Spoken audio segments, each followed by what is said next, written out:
Hello, everyone. The story that has been circulating now on multiple sources is whether this is true.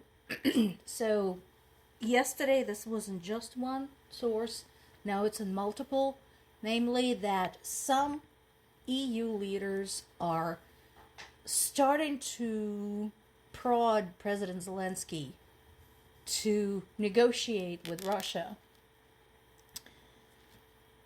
At this point, he denies that this actually happened. However, information keeps resurfacing. I am treating this as a developing story. Right now, they're saying sources say. Which sources? Can we be more specific?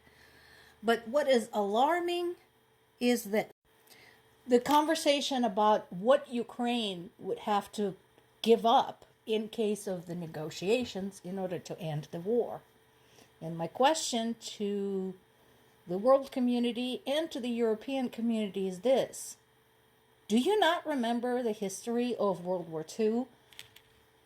Just for funsies, set aside what you're doing and go read the history of the invasion of Sudetenland by Germans.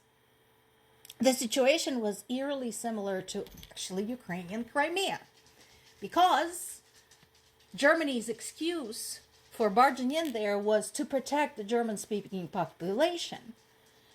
Germany was allowed to keep Sudetenland. And guess what? It didn't stop there. And as the result, eventually, we ended up with World War II. So, here we have another day, another country using the same excuse to invade their neighbor. Do you honestly think they're going to stop if we allow them to keep anything? I don't think so. And here's why I'm saying let's treat this as a developing story, because depending on whom you ask, depending on which sources you look at, on one hand they're saying, some EU leaders are saying let's negotiate, and yet other EU leaders are saying, no, let's stand with Ukraine. I can probably see the division, but again, with so much controversial information coming from multiple sources, let's just sit back and wait for something specific. Meanwhile, something that has been confirmed is a very somber assessment of the current military situation by the chief of Ukrainian armed forces, Valery Zaluzhny. As I mentioned before, Zaluzhny is a very tough, knowledgeable, intelligent, and no-nonsense type of man. And so I don't think he would make the statement lightly when he said that at the rate we're going, the war is going to stay in a stalemate.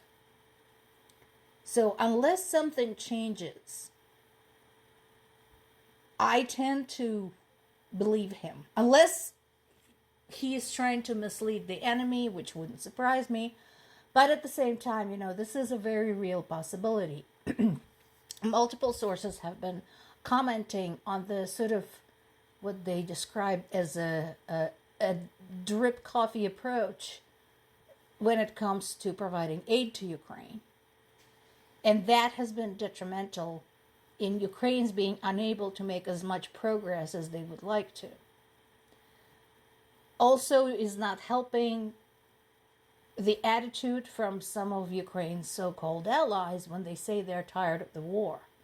I'd like to remind them that the people who are really, really tired of the war are Ukrainians themselves. They're not fighting this war because they want to. They're fighting this war because it's been forced on them, and they're trying to survive and save their country. So, don't say things like, oh, we're so tired of this war. Remember who the enemy is.